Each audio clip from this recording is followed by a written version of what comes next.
नमस्ते दोस्तों, मेरे YouTube चैनल में मैं आपका स्वागत करता हूं। आज का ये वीडियो मेरे उन सभी प्यारे दोस्तों के लिए बहुत ख़ास, बहुत विशेष है जो हिंदी लिखते समय छोटी छोटी गलतियां करते हैं, जिसके कारण अर्थ का अनर्थ हो जाता है। ये गलतियां जाने अनजाने संभवतः हो जाती है। आज मैं इस वीडियो में आपको बताऊंगा कि ये गलतियां क्यों होती है, इसके क्या कारण है और इसे आप कैसे ठीक कर सकते हैं। मैं आपको बताना चाहूँगा ये गलतियाँ इसलिए होती है क्योंकि हमारी जो हिंदी भाषा है, इस भाषा में ऐसे बहुत बड़ी संख्या में ऐसे शब्द पाए जाते हैं जो पढ़ने और सुनने में एक जैसे होते हैं, लेकिन उसके अर्थ अलग अलग होते हैं। केवल ये हमारी भाषा में नहीं बल्कि प्राय सभी भाषाओं में ऐसे शब्द देखने को मिलते हैं। जैसे आप अंग्रेजी भाषा को लीजिए, आपने अक्सर पढ़ा होगा अंग्रेजी भाषा में भी इस तरह के शब्द पाए जाते हैं। जैसे सन, SON सन, जिसका अर्थ होता है पुत्र, और SUN सन, जिसका अर्थ होता है सूरज। देखिए, दोनों शब्दों का उच्चारण एक जैसा ही है, लेकिन इसमें जो अक्षर अलग अलग है। इसी प्रकार SEEC, जिसका अर्थ होता है देखना, जो एक वर्ब है। दूसरा होता है SEAC, जो नाउन है, जिसका अर्थ होता है समुद्र। इसी तरह से हमारी हिंदी भाषा में भी ऐसे बहुत से शब्द हैं जो पढ़ने और सुनने में एक समान होते हैं तथा जिनका उच्चारण एक जैसा होता है, लेकिन उनके अर्थ अलग अलग होते हैं। मैं आपको एक दो उदाहरणों के माध्यम से समझाने का प्रयास करता हूँ। जैसे शूर और सूर। शूर का अर्थ होता है वीर और सूर का अर्थ होता है अंधा या सूर्य। इसी प्रकार बहू। बहू का अर्थ होता है बहुत। बहू जिसका अर्थ होता है दुल्हन या पुत्रवधू। इसी प्रकार चीर का अर्थ होता है पुराना और चीर का अर्थ होता है कपड़ा। इस तरह के जो शब्द होते हैं जो पढ़ने और सुनने में एक समान होते हैं, लेकिन उनके अर्थ भिन्न भिन्न होते हैं, उसे हम हिंदी व्याकरण में कहते हैं समरूप भिन्नार्थक शब्द, या इसे हम कहते हैं श्रुति सम भिन्नार्थक शब्द, या इसका तीसरा नाम भी है जिसे हम कहते हैं समुच्चरित भिन्नार्थक शब्द। इस प्रकार हमने जाना कि हिंदी लिखते समय जो गलतियाँ होती है वह कहीं ना कहीं समुच्चरित भिन्नार्थक शब्द, या यूँ कहे कि श्रुति सम भिन्नार्थक शब्द के ज्ञान के अभाव में होता है। यदि हम व्याकरण के अंतर्गत आने वाले समुच्चरित भिन्नार्थक शब्द को जान लेते हैं, सीख लेते हैं, उसे हम कंठस्थ कर लेते हैं, उसको हम समझ लेते हैं, तो भविष्य में पुनः इस तरह की गलतियों को दोहराने की संभावना बहुत कम हो जाती है। अब मैं आपको ये बताऊंगा कि समुच्चरित भिन्नार्थक शब्द की परिभाषा क्या है और हिंदी में इस तरह के कितने सारे शब्द होते हैं और उन शब्दों का अर्थ क्या क्या होता है। तो मैं चाहता हूं कि आप वीडियो को पूरा देखें ताकि भिन्नार्थक शब्द के कारण जो आपकी गलतियां होती है लिखते समय या पढ़ते समय, वो गलतियां भविष्य में कभी भी ना हो।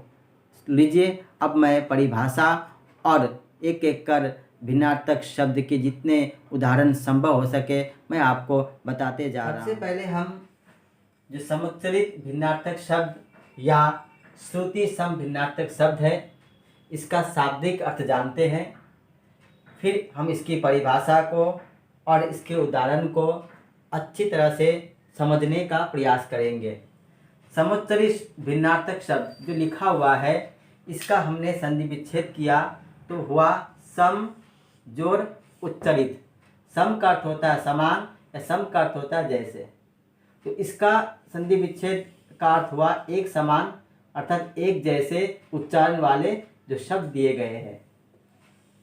अब जो है दूसरा जो है भिन्नार्थक शब्द, भिन्नार्थक का संधि विच्छेद किया हुआ भिन्न जोड़ अर्थक। भिन्न मतलब अलग, तो इसका जो अर्थ हुआ वह भिन्न अर्थात अलग अर्थ वाले शब्द। अब जो दूसरा जो इसका नाम है उसका भी हम अर्थ जान लेते हैं। श्रुति सम। श्रुति का अर्थ होता है सुनना, सम मतलब समान, अर्थात जो शब्द सुनने में एक समान हो, जो शब्द सुनने में एक समान हो या जो शब्द पढ़ने में एक समान हो। भिन्नार्थक का अर्थ मैंने पहले आपको बता दिया, भिन्न या अलग अर्थ वाले शब्द। अब यहाँ मैंने उदाहरण दिया है, परिभाषा मैं आपको बाद में बताता हूँ। जैसे यहाँ देखिए कुल। कुल का अर्थ होता है वंश या खानदान या परिवार भी कह सकते हैं। और दूसरा जो कुल है इसका अर्थ होता है किनारा। आप गौर करेंगे दोनों का उच्चारण एक जैसा ही है, कुल कुल, दोनों का उच्चारण एक जैसा ही है, केवल अंतर है यहाँ मात्रा की। तो इन दो शब्दों में केवल मात्रा का अंतर है, बाकी पढ़ने में सुनने में इसका उच्चारण लगभग एक जैसा ही है, लेकिन दोनों के अर्थ अलग अलग है। ठीक, आगे है बहु। बहु का अर्थ होता है बहुत, और नीचे जो बहु है इसका अर्थ होता है दुल्हन या पुत्र वधू। अब देखिए दोनों का उच्चारण एक समान ही है, सुनने में पढ़ने में एक जैसे लगते हैं, लेकिन दोनों के अर्थ भिन्न भिन्न है। बहु, बहुत, बहु, दुल्हन। तीसरा उदाहरण लेते हैं शूर। शूर का अर्थ होता है वीर, मैंने आपको पहले ही बता दिया है। और इस शूर का अर्थ होता है सूर्य या अंधा। अब यहाँ ध्यान देंगे, देखिए यहाँ केवल व्यंजन का अंतर है।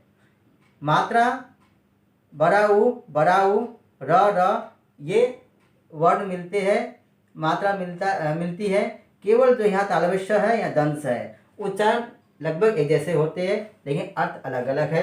आगे बढ़ते हैं प्रसाद। प्रसाद का अर्थ होता है कृपा। और नीचे जो प्रासाद है, देखिए यहाँ आकार की मात्रा नहीं है, यहाँ आकार की मात्रा है। कभी कभी जल्दी में हम किसी को कहते हैं तो उस समय आकार की मात्रा का उच्चारण उतना हम ठीक से सुन नहीं पाते हैं, या बोलने वाला उतना ठीक से नहीं बोल पाते हैं, जिसके कारण हमें सुनने में एक जैसा लगता है, लेकिन अर्थ अलग अलग होता है। प्रसाद का अर्थ होता है महल। चौथा उदाहरण है दंश, जिसका अर्थ है डंक, दश, जिसका अर्थ है चुभन। यहाँ अनुस्वर है, यहाँ अनुस्वर नहीं है, ये दंश है या तालव्य है। तो इस प्रकार से हमने ये जाना कि समुचित भिन्नार्थक शब्द या श्रुति सम भिन्नार्थक शब्द में किस तरह के अंतर होते हैं।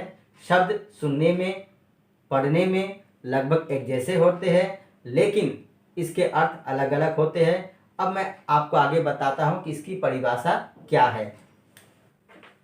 तो इसकी परिभाषा इस प्रकार से है कि ऐसे शब्द जो पढ़ने और सुनने में लगभग एक जैसे या एक समान होते हैं, लेकिन उनके अर्थ भिन्न होते हैं, उसे समुच्चरित भिन्नार्थक या श्रुति सम भिन्नार्थक शब्द कहते हैं। और उदाहरण यहाँ पर आपको दिया गया है। यदि वीडियो पसंद आए तो लाइक ज़रूर कीजिए, और इसी तरह के व्याकरण से संबंधित और भी बहुत कुछ जानना चाहते हैं तो मेरे चैनल को सब्सक्राइब ज़रूर कीजिए।